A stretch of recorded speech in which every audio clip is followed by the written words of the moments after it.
Hey everyone, and welcome to today's YouTube video where I'm going to show you why you should stop trying to explain and teach everything inside your Skool community.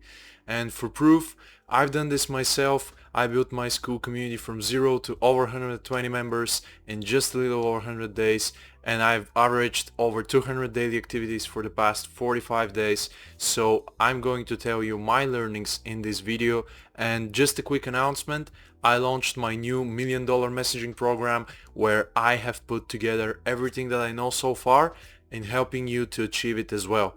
It's a 4-month program where we create an offer together, clarify what it is and how you help people, and I help you market it the best way possible with my knowledge in marketing prior to Skool and here as well, and also help you create an engaged Skool community where you can generate leads for that offer and at the end of the day just connect with people and have fun, because that is what Skool and communities are all about.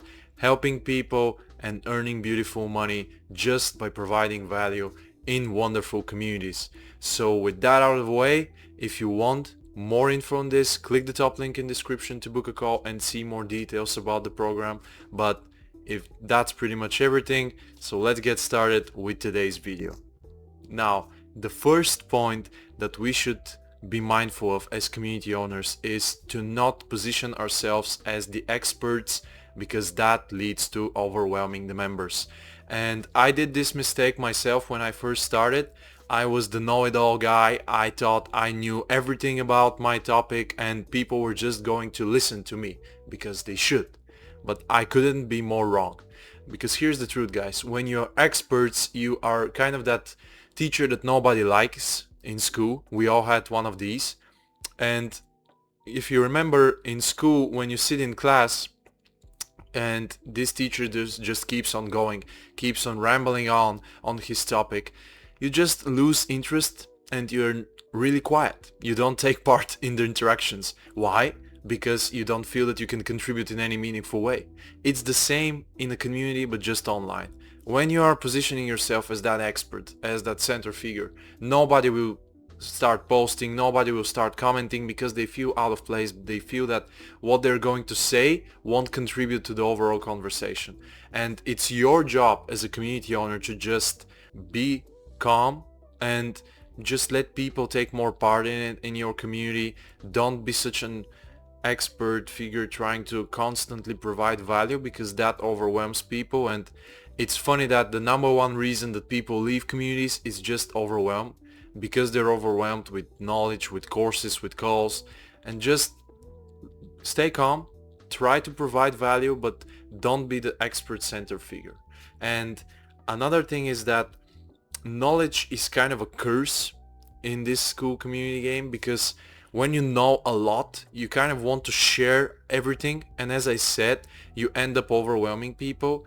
When I started, I had all of these ideas about my community and how it should be handled, but maybe it's something that's not supposed to be handled. Maybe it's something that you should just choose one of these topics and go all in on that one. Because when I was starting, I was thinking, hey, maybe I should talk about history because I love this, talk about movies because I love this as well, talk about sports because I love this, maybe some geography, maybe some science, maths, some physics. Come on. Who's going to listen to this Frankenstein of a community? No one. Who's going to join? No one. And at the end of the day, you just have to pick one and go with it. I know it's hard. I know it hurts, because the more you know about something, the more you want to share. But that's why I keep reminding you of the one thing. It's the same in the community game. You have to choose one thing and stick with it.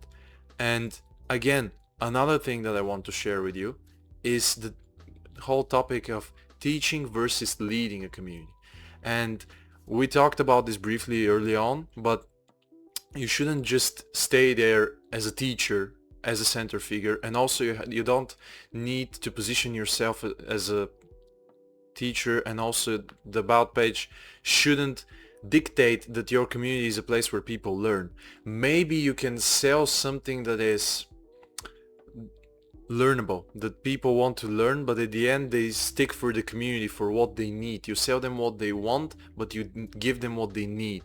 Kind of the whole metaphor of the bacon wrapped in, of the broccoli wrapped in bacon. and it's the same.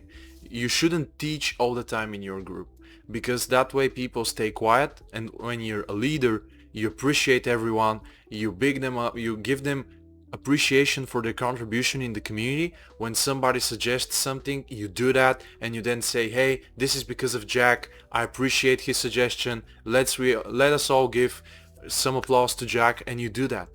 And then Jack will never leave your community because he sees that his contribution is meaningful. And also other people will start contributing because they see that you value the opinion of others. And that's what leaders do. That's community leadership, not just community management or community experting. I don't know. Don't be the expert. Don't be the teacher. Yeah, sometimes it's good to teach. I sometimes do posts that are strictly my position on something, my opinion on how this should be handled, but I try to appreciate all the members, all their value, because they all can contribute.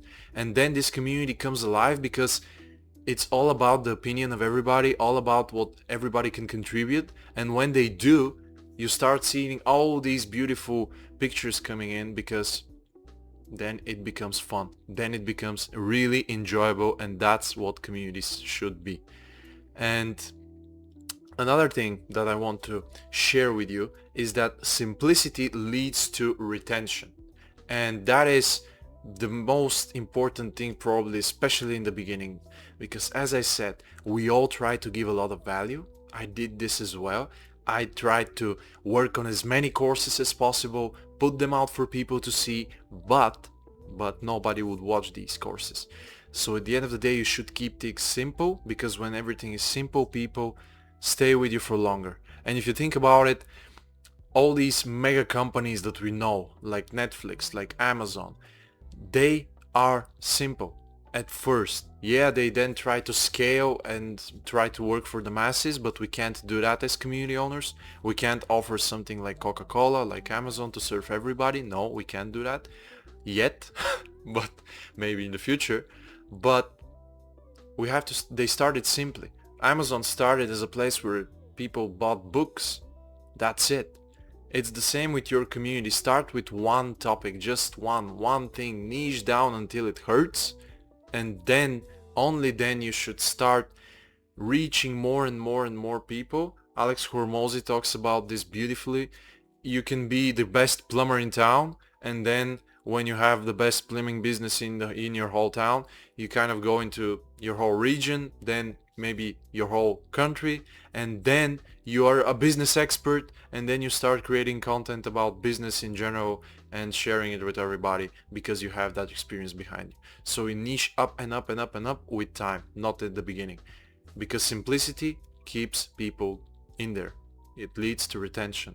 And the final thing that I want to share with you, friends, is that when you start doing all of these things that I just listed, you don't overwhelm your members. You're not the expert. You're leading instead of teaching in the community. And this all leads to simplicity, which keeps people there, keeps them coming back. Then the members will start producing the content for the community, not you. You won't need to put out as many things as you did before, because you've already done your job right, and people are interested in staying for longer, and they're sharing their experience because they feel heard, they feel valued in the community, and they post, they comment, and they become the content creators, not you.